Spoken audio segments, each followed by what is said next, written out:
Comment 309 basically points out a crucial difference between these expressions that I've got here in terms of what you can leave out.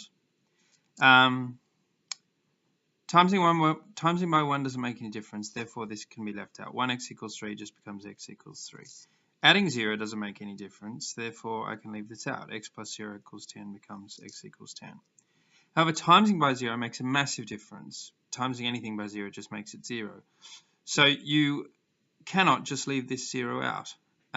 Equally, adding 1 always makes a difference. It lifts the number up by 1 on the number line. Therefore, this one cannot be left out.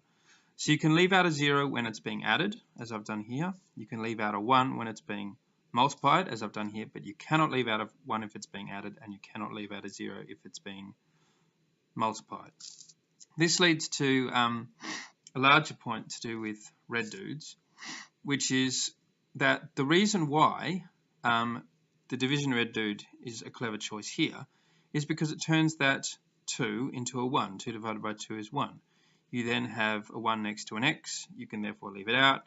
And whoops, and now you have x equals 4. Equally, because 5 is being added, subtraction of 5 is a clever red dude. 5 take away 5 is 0.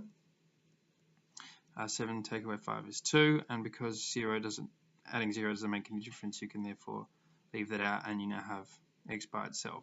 What comment 309 is saying is that the division red dude and the subtraction red dude are crucially different.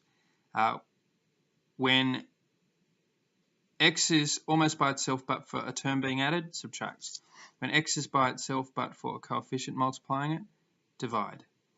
Those red dudes, when used in their appropriate circumstances, will create exactly this thing that can be left out and therefore lead to x being by itself.